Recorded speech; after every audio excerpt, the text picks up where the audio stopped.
শুনছেন সবসময় রেডিও ফুটের সাথে আছে রাসেল এবং চলছে ভূত এফএম এবং ভূত এফএম আপনাদের সবাইকে আবারও কিরকম হচ্ছে এমনি জাস্ট একটা ফান মজা আর কি। ওকে, সো ওখানে আমি গিয়ে শুনলাম যে ওখানে নাকি একটা বাসা আছে, একজন লোকাল একজন বললো যে ওই বাসাটা অনেকদিন ধরে খালি পড়ে আছে, ওই বাসাটাতে কেউ থাকে না, আচ্ছা, বাসাটাতে অনেক সমস্যা হয়।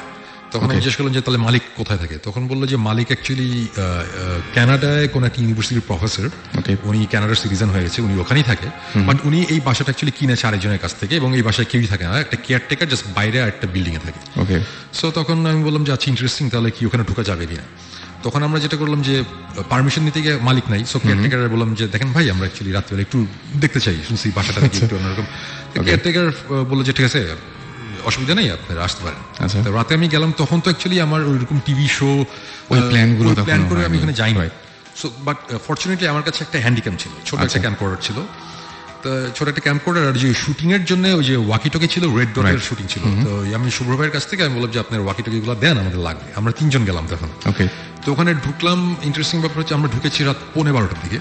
11:15টার দিকে ঢোকার পরে 15 মিনিটস তো যায়নি, আমরা 3 জনের মধ্যে একজন বলল যে শোন ভাই আমার অ্যাকচুয়ালি শরীরটা ভালো লাগছে না, আমি চলে যাই। আচ্ছা, তখন আমি বললাম ওকে ফাইন, বাসার বাইরে গাড়ি রাখা আছে, তুমি জাস্ট হোটেলে নেমে আবার গাড়ি পাঠিয়ে দাও, আমরা আছি এখানে। তো বললো যে আচ্ছা ঠিক আছে। সে চলে গেল, আমি আর আমার সাথে আরেকটা ছেলে ছিল ইমরান নাম। ওকে, তখনও আমাদের কিন্তু এই ভূত স্ট্রিমটা হয়নি, আমি এটা ভূত স্ট্রিম হওয়ার আগের কথা বলছি। ওকে, ইমরান আর আমি, আমরা দুজন বাসাটার ব্যাপারটা মানে এটা বাসাটাতে ঢোকার পরে একটু অন্যরকম লাগছিল, একটু মানে ঠিক এই জিনিসটা অ্যাকচুয়ালি ঠিক আমি দেখাতেও পারবো না, মানে বোঝাতেও পারবো না, ফিলিংটা ভালো ছিল না। আচ্ছা, অস্বস্তি মানে হচ্ছে অস্বস্তি, মানে ঘাড় একটু ভারী ভারী লাগছে, কেমন জানি লাগছে, একটু অন্যরকম লাগছিল। সো আমি একটু পরে মনে করলাম যে হয়তো আমার প্রেশার টেশার বেশি বা কোনো একটা প্রবলেম হয়েছে। তো আমি তখন ইমরানকে জিজ্ঞেস করলাম, ইমরান তুমি কি ঠিক আছো, তোমার কেমন লাগছে? তখন বলে যে শুন ভাই আমারও কেমন জানি একটু ভালো লাগছে না। আচ্ছা, তখন আমরা সব একটা একটা করে, দোতলা একটা বাসা, আমরা একটা একটা করে রুম ঘুরতে ঘুরতে শেষে আমরা আবিষ্কার করলাম যে 2টো রুম আছে, একটা দোতলায় কোনার একটা রুম, আর একটা হচ্ছে একতলায় কিচেনের পাশে একটা ঘরের মতন, ওখানে অনেক লাকড়ি টাকড়ি পড়ে আছে। হ্যাঁ, আচ্ছা, বাসাটা পুরো বাই দ্য ওয়ে, বাসাটাতে কোনো ইলেকট্রিসিটি নাই, পুরো ও মাই গড, এটা তো ধুলা নাই, ধুলা আচ্ছা, কিছু নাই, কোনো ফার্নিচার টার্নিচার তেমন কিছু নেই, 2-1টা শেলফ আছে, মানে এই বাসাটাতে কেউই থাকে না। এবং সবচেয়ে ইন্টারেস্টিং ব্যাপার যেটা আমাকে স্ট্রাইক করেছিল যে জিনিসটা, সেটা হচ্ছে যে বাসাটাতে ঢোকার সময় কেয়ারটেকার যখন বাইরে একটা তালা ঝোলানো ছিল, তালাটা খুলে দিয়ে কেয়ারটেকার দরজাটা খুলে বললো যে আপনারা যান। তখন আমি বললাম আপনি যাবেন না? বলল না। ওকে, সো মানে কেয়ারটেকার ওই বাসাটা পাহারা দেয়, ওই পাশে একটা ছোট বিল্ডিং এর মধ্যে একটা সার্ভেন্ট কোয়ার্টার আছে, ওখানে সে থাকে, সে পর্যন্ত ওই বাসায় রাতে ঢুকে না, তার নাকি অনেক এক্সপিরিয়েন্স আছে। সো তখন থেকেই আমাদের মধ্যে একটা ইয়ে ছিল যে ব্যাপারটা কি একটু দেখি। সো আলটিমেটলি আমরা সব কয়টা রুম ঘুরতে ঘুরতে 2টো রুমে গিয়ে না বেশ অন্যরকম, মানে এটা ঠিক আমরা ঠিক বোঝাতে পারবো না, মানে গুজ বাম্প হচ্ছে খামাখাই, মানে কেমন জানি লাগছে। সো তখন আমি ইমরানকে বললাম, ইমরান এই 2টা রুম তো কেমন জানি লাগছে, একটা কাজ করি, তুমি একতলায় ওই রুমটাতে থাকো, আমি দোতলায় রুমটাতে থাকি। তো আমরা 2জন আলাদা হয়ে গেলাম, স্প্লিট আপ। সো সে নিচে, আমি উপরে ওয়াকিটকিতে কথা বলছি, হঠাৎ করে মনে হলো যে খুব উইয়ার্ড একটা নয়েজ পেলাম কোন একটা জায়গা থেকে, মানে এটা হচ্ছে অনেকটা বিড়াল কাঁদে না মানুষদের মতন করে, বাচ্চাদের মতন করে, ওটা ঠিক বিড়ালের কান্নার আওয়াজ ঠিক না, আওয়াজটা হচ্ছে ফর এন এক্সাম্পল, মানে আমি যদি এইভাবে বলি যে একটা বিড়াল কাঁদতে চাচ্ছে, কিন্তু কেউ যদি বিড়ালের গলাটা চাপে ধরে রাখে, মানে তার আওয়াজটা আসতে চলে যাচ্ছে, মানে আটকে যাচ্ছে আর কি। জিনিসটা খুব উইয়ার্ড লেগেছে এবং এই আওয়াজটা একতলায় ইমরান ছিল, সেও শুনেছে, আমি দোতলাতেও শুনেছি, একই আওয়াজ, একই রকম, এবং কিন্তু আওয়াজটা কিন্তু খুব ফেইন্ট একটা আওয়াজ। ইমরান উপরে আসতে বলে যে শুনবে আপনি কিছু শুনছেন? আমি বললাম যে হ্যাঁ আমি শুনছি। তা আমরা আশেপাশে রুম ঘুরতে ঘুরতে হঠাৎ বললাম যে আবার আওয়াজটা পেলাম, তখন বুঝলাম আওয়াজটা ছাদ থেকে আসছে। আমরা দৌড়ে 2জন ছাদে গেলাম, ছাদে গিয়ে দেখলাম যে ছাদে কিছু নাই, নিচে ধূপ টাইপের একটা আওয়াজ হয়েছে। আমরা আবার নিচে আসলাম, নিচে এসে দেখলাম নিচে কিছু নাই। তারপরে আমি দোতলায় যে রুমটাতে ছিলাম, ওই রুমে একটা ক্লজেট ছিল, দেয়ালের মধ্যে একটা আলমারি টাইপের দেয়ালের সাথে লাগানো ছিল, তো ওটা আমরা অনেক টেনে খোলার চেষ্টা করছিলাম, ওটা পারছিলাম না। ইন্টারেস্টিং ব্যাপার হচ্ছে আমরা যখন উপরে ছাদে গেলাম, ছাদ থেকে যখন নিচে আসলাম, এসে দেখলাম যে ওই দোতলার ওই রুমটার একটা পাল্লা অলরেডি ওপেন, খোলা। সো তখন আমার এক্সপ্লেনেশনটা হচ্ছে আমরা অনেক টানাটানি করেছি, বাসাটা অনেক পুরানো, ওটা তখন লুজ হয়ে গেছে, আমরা যখন উপরে গেছি তখন জিনিসটা খুলেছে। সো এটার সাথে ভৌতিক কিছু নাই, সো ব্যাপারটা এরকম। আচ্ছা, বাট এতটুকু আমি বলবো যে আমরা যতক্ষণ এই বাসার মধ্যে ছিলাম, আমাদের একটা সময় এসে বুঝলাম যে আমাদের মানে মাথাটা অনেক ভারী হয়ে যাচ্ছে, মানে এই জিনিসটা কখনই আমি বোঝাতে পারবো না যে ফিলিংটা কি, মানে অনেকটা জ্বর আসলে যেরকম লাগে ওইরকম একটু ওরকম লাগছিল।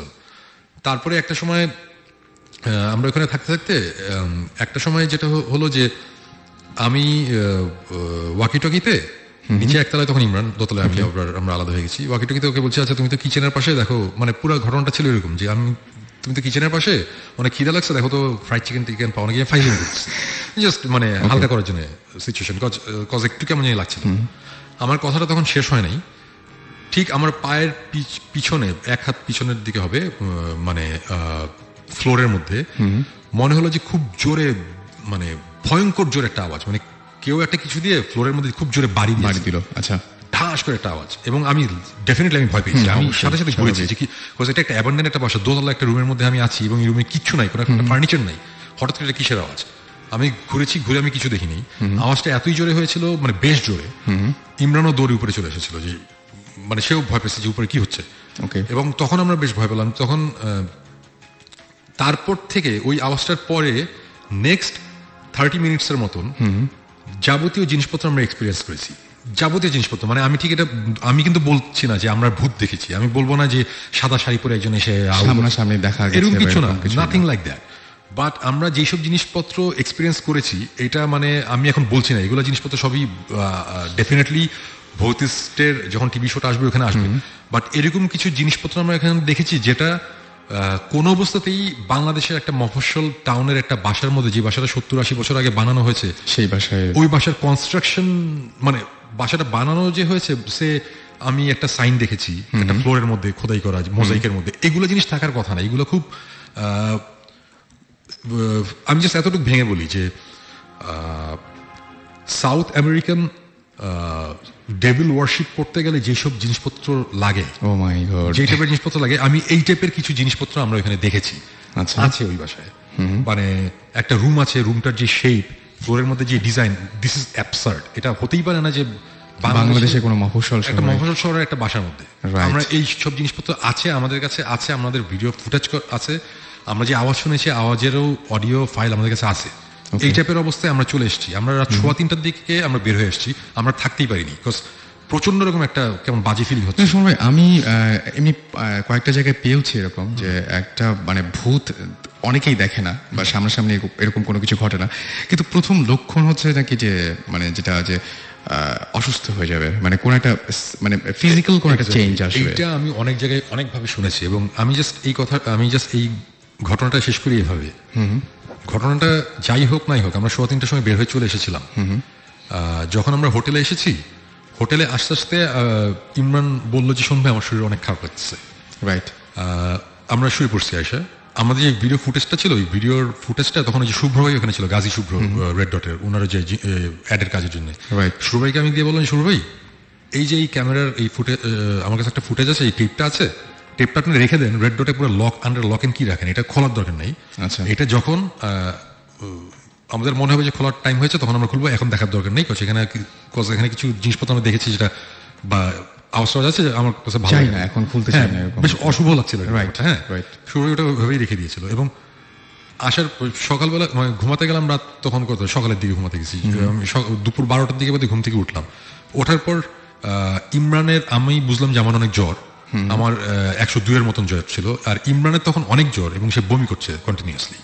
সো আমার কথা হচ্ছে যে হয়তো বা ওই বাসাটা অনেকদিন ধরে আটকানো, কোনো রকম গ্যাস বা কোনো জার্ম কিছু ছিল, এই জন্য হতে পারে, মানে আমরা বলছি না। কিন্তু আমি কিন্তু পার্সোনালি কোইন্সিডেন্সে বিশ্বাস করি না। এবং এই যে ঘটনাটা ঘটলো, এইটা অ্যাকচুয়ালি আমার জন্য অনেক বড় ব্যাপার ছিল এই কারণে, আমরা যে জিনিসটা ফিল করেছি ফিজিক্যালি আমি ভালো ছিলাম না, তো যেই কারণে এটা আমার মনে অনেক ভয়ঙ্করভাবে দাগ কেটেছিল। এবং গেস হোয়াট, আমরা ভৌতিক টিমটা আবার যখন ফর্ম করার পর প্রায় 1-1.5 বছর পরের কথা, ওই ফুটেজ আমরা নিয়ে বের করলাম আবার, আচ্ছা, দেখার জন্য। তা আমি তো এর আগে ফুটেজটা ওই যে জাস্ট ছোট ওই যে মোবাইলের মধ্যে ছোট ফাইল করে মোবাইলের মধ্যে দেখতাম, সো রেজলিউশনও ভালো ছিল না। যখন আমরা ওই টেপ থেকে, আমি একটু জাস্ট ইন্টারাপ্ট করি, শোন ভাই ফুটেজ আমাদেরকে প্রথমে দেখাতে চাইনি। আচ্ছা, হচ্ছে মানে তখন আমরা ভৌতিক টিম সবকিছু ছিল না, এই না সে না, ওনার শরীর একটু খারাপ ছিল for long time, so he was like না এটা এখন দেখার দরকার নেই এসে। কিন্তু উনি ওই ঘটনা কিছুটা আমাদের বলেছিলেন। আমি আর জিবরান অনেকদিন ধরে শোন ভাই উই ওয়ান্ট টু গো দেয়ার, আমরা যাবো, এসেই হি রিফিউজড। তখন ভৌতিকের ব্যাপার ছিল না, বাট হিজ লাইক না ওখানে আমি আবার যাবো একবার, কারণ আমার ওখানে গিয়ে দেখতে হবে যে ওখানে আসলে কি হচ্ছে, কিন্তু আমি ওখানে কাউকে নিয়ে যাবো না। ওকে, এই করতে করতে করতে ফাইনালি আমরা বলতে বলতে বলতে বলতে দেন উনি ফুটেজটা বের করলো আর কি। এটা বেশ অনেকদিন পর, 1-1.5 বছর পরের কথা। হ্যাঁ, 1 বছর at least 1 বছর। 1 বছর পর